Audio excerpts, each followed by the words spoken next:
All right, good to see everybody. Hope everybody's doing well. Just getting ready to go here. I think everybody will stand up and say our team's in good shape. We love what we did this offseason. Excited for the new year. Yeah, we feel the same way. I guess from our standpoint, we get to go to Hawaii for training camp, so adding that in the mix, which will be good. But on the whole, no, looking forward to the season and keep it simple here. Open up. I know you guys have a lot of questions, so I'm happy to answer those. What's kind of the health status going into camp? Is there any issues you guys dealing with? No, we're in great health. I mean, knock on wood. Between now and Tuesday, hopefully, nobody does anything silly. But no, we're in good shape health-wise. Everybody's healthy, no issues. Obviously you got to monitor different players' ages and experience levels and all that as you go through camp. But we feel good with where we're at. With everything that transpired over the offseason with additions and maybe stuff that didn't transpire, how close would you say that you got to like your plan A for the offseason? Well, I think we feel great about the team in the sense of we improved the team. Coming off a season last year where we didn't make the playoffs, even though we won 46 games, we knew we had to get better. And I think we certainly have done that. I think for me, the unknown or the exciting part of the year is we know we're going to have a good team, I believe, but at the same time, we don't know how that's going to be. In terms of we've got a lot of good players, got an opportunity for guys to step up, emerge, all that. So I think how it's all going to play out is uncertain, but I think at its core we've got a good team. And as far as the other stuff goes, and rumored to be in deals and things like that, we're probably as impatient as a franchise as you can be right now, given our time horizon and all that. But there's a fine line between impatience and undiscipline. And I feel good about the discipline that we held this summer and the roster we built and the growth from within that we're going to have. And so we're in a good spot heading this year. And I know everybody's always looking for big headline breaking news and all that, but I really like this team. You mentioned impatience. Do you enter the season already knowing like you are probably going to want to make some roster maneuvers at some point, or are you sitting back like really wanting a large sample of what this team is? Yeah, I think we got to see what this team is. It's a really talented team. I think there's a lot of ways we can be good, which is exciting. And, we have a generational talent in Steph Curry. We've got Draymond Green, who's just one of the more unique all-around players in the NBA. And then after that, we've just got a ton of different pieces and depth and youth and experience and just all the things you want in a team. We'll take a look at it. We'll see where we're at. The good news is we've got plenty of ways to get better from the outside, but right now we're fully behind this team, and we think they're going to have a great year. As far as Hawaii goes, whose idea was that? Why Hawaii? And when did you guys first decide on doing this? Well, I did training camp there 20 years ago, and so Raymond Ritter was there, Eric Hausen. The three of us got together and we're like, we need to go back to Hawaii. And so, no, it's kind of been in the works for a few years. I think especially with Steph and Draymond, those guys have always wanted to do it. It's kind of been being on the West Coast, you're accessible to it. It's not an easy trip. It's not cheap, but it'll be a good bonding experience. It'll be a good, guys to get away. You get off that plane, the warm breeze blows in your face, and it's a good place to have training camp and get better. So I'm glad we're doing it. Not sure it's going to be a regular thing, but on the whole, I think we're all pleased to be going. There's obviously time with the deadline on these rookie extensions for Kuminga and Moody. Where are you, though, right now, and would you be disappointed if you didn't get extensions with both of those done by October 31? Yeah, we're working through that with them and the representation right now. We've got a few more weeks, good positive conversations without getting into too much detail. I think regardless of whether we get something done or not, we want those guys here. Just because you don't get an extension done doesn't mean they're not going to be here for a long time. We'll still have their rights in free agency if we can't come to an agreement by the 21st. And I think for them, the most important thing is, we'll get through these next few weeks with a deal or not a deal. But all that matters is they have great seasons, and whether they sign an extension or not. So I think we're all operating in the same, that same thought process, and we'll see how it goes. With Jordan, it was the last one you had a decision on, and he obviously had played more. He'd started a bunch of games. Is there a little lack of clarity even with both Kuminga and Moody, maybe that than you've had with Jordan? Or obviously there's been some previous players who have re-upped pretty quickly or right on, relatively easily. Yeah, fair question. I think the last time around with Jordan, coming off an NBA championship, I think probably your mindset and your feelings about things are maybe skewed in some ways, but in the sense of Moses and JK, we feel good about those guys. Like, they've been here. We know what's under the hood. We know those guys well. So, yeah, we want to, the jump you usually take from your third year to the fourth year, we want to sort of see what that is. But I don't think we have to see what it is in order to get a deal done. When it comes to the improvements you're seeing with the team, could you share a little bit more about that? What do the analytics tell you? What's on paper for you? And what is also just feel for this roster? Yeah, I think the biggest areas that we need to improve, we got to get back to defending at a high level. We got to be in the top 5, 6, 7 in the league in defense at least. That's really been the recipe here all along. You talk about the championship years, certainly back to 22. I think we were second in the league in defense. We got up to a good start. We defended. So I think we look at this roster, I go down the list. Everybody, I think, can guard their position. I think guys can guard multiple positions. I don't see a lot of holes defensively in one-on-one individual matchups, which is a good place to start. And then from there, I think, Steve will probably touch on it more too, but we got to be better in transition, both ways. But really, offensively, we want to improve our offense. But one of the ways to do that is just to get out, run more. But when we do, we've got to be efficient in finishing and scoring, getting fouled, whatever it is. We've been pretty poor the last couple of years, and not only the volume we've gotten out and ran, but also how effective we've done it. So those are the two areas I think we'd like to hone in on, and I know Steve can dive into that more. Who do you see as this team's number 2 scorer? Well, I think the positive of that is it's a little bit unknown, and so going out every night, and if you're an opponent and you say, who do we got to stop besides Steph Curry, the good news is maybe they don't know either. But I think for us, whether it's Wiggs, whether it's JK, Brandon can score the ball. I think we got a lot of ways to do it. And some nights it's going to be different guys. But as I alluded to earlier, I think a little bit of the uncertainty and the unknown is exciting in the sense that we got some things to find out. So as you go into training camp, what is the floor and the ceiling for this team as you see it? Great question. I think it probably leads into the fact that the West is so deep. The league itself is so deep. You're probably talking 13, 14 teams in every conference that think they can be in the play-in or playoffs. So it's hard to predict sort of floor and ceiling off that stuff. Obviously taking injury out of it, I think this team can be really good. Hard to put a number on how good we can be. Also hard to say how bad. Look, in 21 we came out. I would never have thought we would have won 15 games. I know it was a lockout year, but you just don't know. Stuff happens. So it's probably a wide range of outcomes. But if things don't go well, the good news is we've got a deep team. We've got other ways to pivot, and we've got optionality.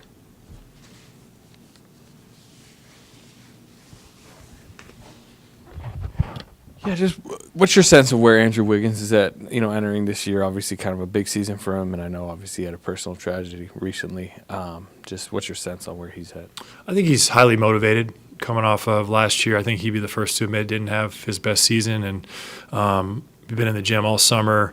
Can just sense a little bit different vibe from him this time of year. His body looks great. He's in good shape, ready to go, and yeah, he's been through a lot personally, but as far as the basketball part of it, I think he's in a good spot, and we're optimistic he's gonna have a great season.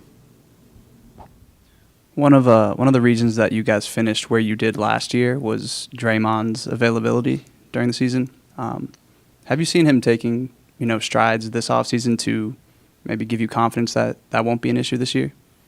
Yeah, I think he's taken strides since last season, the incidents that occurred to remedy that, and so I don't have any doubt or hesitation as far as Draymond being available for those reasons. Certainly other stuff comes up. There's injuries, things like that. He's not getting any younger, but he's in a good mindset. He's in a good place physically, and he's a leader of our team, and we'll be relying on him a lot. And at the same time, I think there's a reasonable expectation to take some load off of him with some of the guys we've signed this offseason with the depth we have.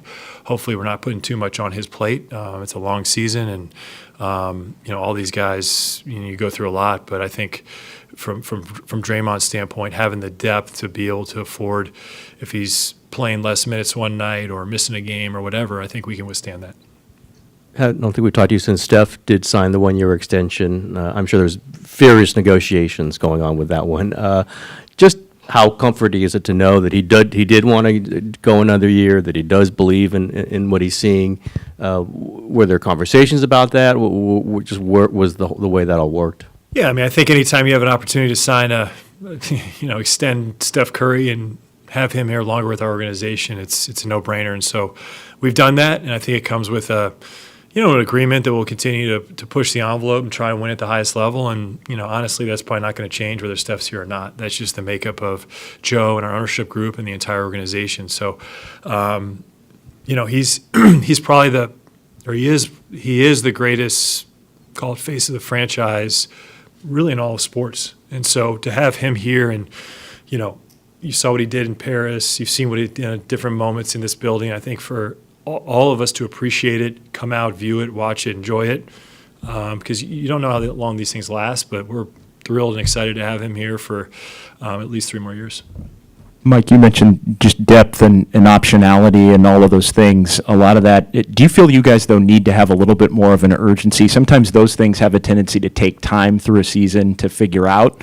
Do you feel you need to have more urgency to win games early in the year, to not find yourself in a position where it's, say, March, and then you're scrambling to get in the play-in tournament or avoid a play-in tournament? Oh, yeah, for sure. I mean, make no mistake about it. We want to get off to a good start. Do we have some things to figure out in terms of lineups and roles and all that? Sure. But coming out of the gates, we got to come out good. That worked really well for us in 22. And you just don't want to get behind the 8 ball, especially in this league with the depth and giving other teams confidence and all that. So getting off to a good start is a really, really high priority for us. What's it like to not be in an apron? I guess you edged back into the tax by a little bit, but do you feel a little different knowing that you're not as stuck as you've been maybe last few years?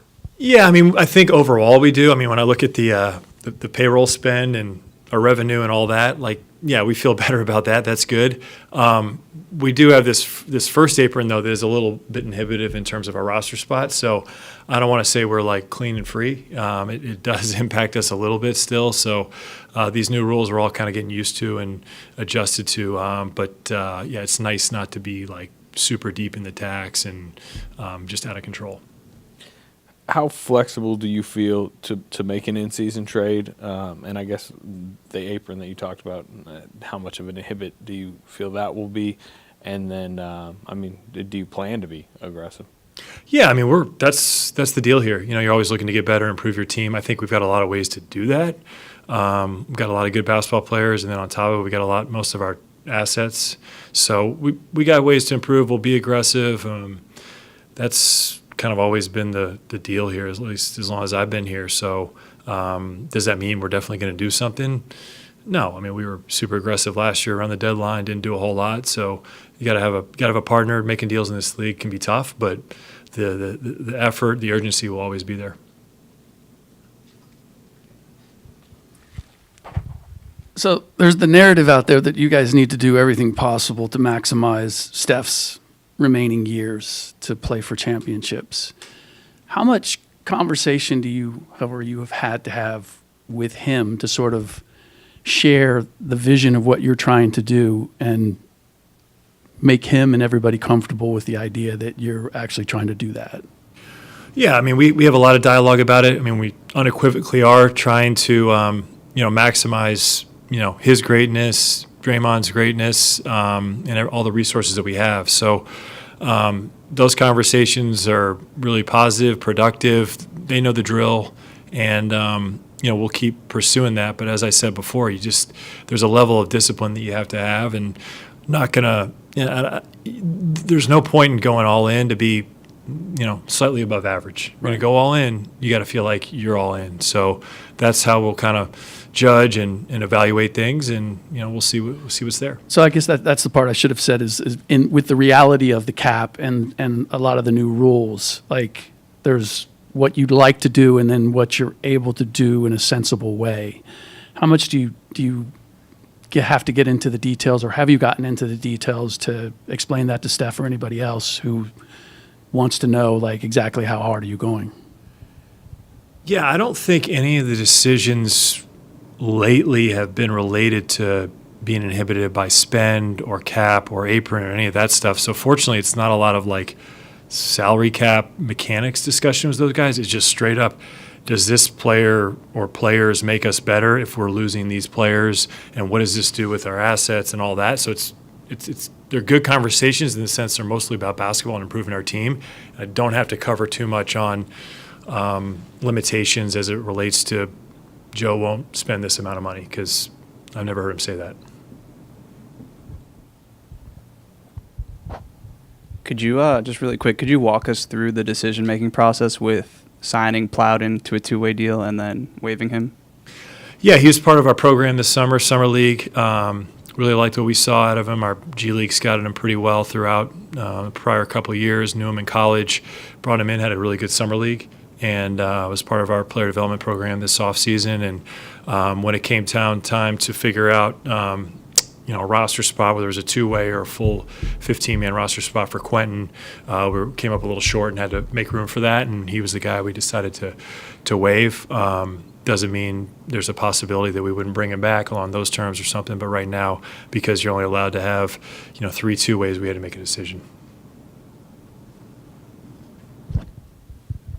Just in terms of the player development, how pleased are you with the way the young guys came along this summer so far from what you've seen? Well, we like what they've done. We like the commitment they made, and then obviously you got to see how it translates on the court. So, ask me in a few months or a couple of years, but on the whole, I think the effort's been there. The organization's been great. Through pre-draft, summer league, up and through. We do a lot of stuff here in August and September, and it's been really well run. Our player development crew's done a great job, and I think that's one of the main things that leads to long-term sustainability, which is what we're looking for. But I think hopefully you'll have some young players that are going to be out there this year that have taken some big jumps and can really impact winning. Sorry, one more if that's okay. Jonathan Kuminga looks different physically, just via pictures that he's posted online. Have you seen him? Have you seen some of those gains, and how do you feel like he's coming into camp? Maybe it's the hair, or that too. JK is a guy that puts a lot of time in, loves the game, and really, really works at it. So no surprise to see him showing up in September, ready for camp, ready to go, and all that. That's probably one of the last things you worry about with a guy like that, is just his commitment to the game. I think we'll see as it plays out with our roster and our team, but his progress over the first few years of his career has been terrific. We're really pleased with that. Last year he had a really nice jump, and if he can take another one this year, it'll be great. So we're pleased with his growth, his progress, and happy to see and excited to see what he can do this year.